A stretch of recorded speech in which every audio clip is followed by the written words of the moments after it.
Grievances against members of the Belize Police Department are a common occurrence. Almost every week, a complaint is either lodged at the Professional Standards Branch or an aggrieved individual comes before the media to decry the actions of law enforcement officers. Those matters, whenever they are attended to internally, often go quiet beyond the initial public criticism, with little or no follow-up on the part of the media. Most importantly, however, are the outcomes of those cases and whether disciplinary or legal action is taken against persons who are found guilty of criminal wrongdoing. While we continue to work hard at bringing about the kind of changes in our crime rates, we are often plagued with undesirable and unfortunate events by a few of our officers where they find themselves on the wrong side of the law. Whenever these types of incidents occur, they don't only cause the department or institution to lose public trust and confidence, but it erodes the very successes that we fight so hard to achieve.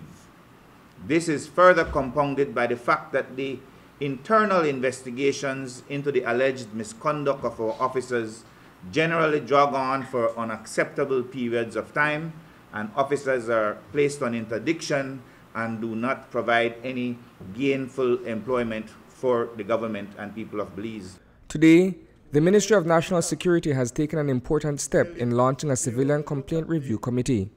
The members of that task force, along with the Professional Standards Branch, is charged with submitting all complaints received from the public against the security services, which will be reviewed by the committee on a month-to-month basis. Former Commissioner of Police Gerald Westby has been selected to lead the committee. I will chair the committee, and they always say once a cop, always a cop. So why place a cop, an old retired cop, in charge of the committee?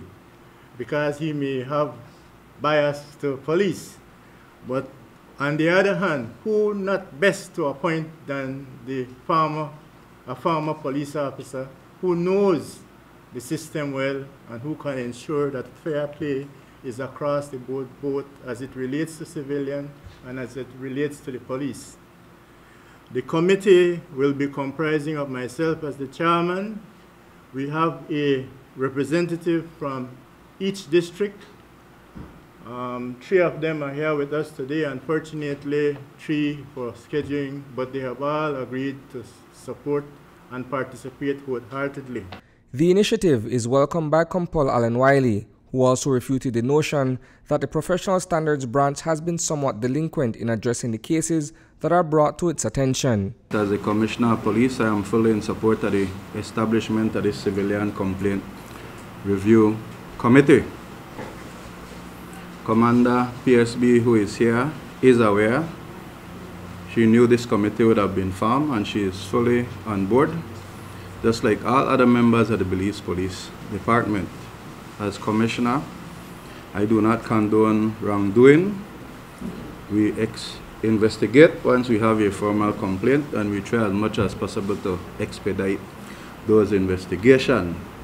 I disagree with you in terms of us or PSB sitting down on complaints, because from time to time there are delays. Sometimes people make complaints and then they become unavailable, or their witnesses do not show up or reluctant to cooperate. So there's a number of reasons sometimes where complaints are not completed as expeditiously as we want. But I can assure you, and the commander is here, she can speak, there is no way that she has sat on any report and has not done something.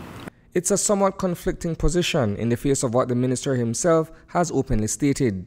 In the interest of expediency, there will now be a 60-day period to investigate cases and dispense justice where necessary. The minister has rightly pointed out that far too often complaints drag on far too long. So the terms of reference, and you'll be given a copy, is saying that once a complaint is made, it must be completed within 60 days investigation. No less than 60 days to investigate, and once they are satisfied that there is substance to the complaint, then the person at fault may must be served with a copy of his charge if he's going to be charged disciplinary or at magistrate court with a copy of the charge. Other members of the board include Ida Herrera as Administrative Secretary, Baldemar Hiram Gomez, Martin Griffiths, Rafael Marin, Sarita Kerr, Ian Glory, and Celia Mahong. Reporting for News 5, I am Isani Cayetano.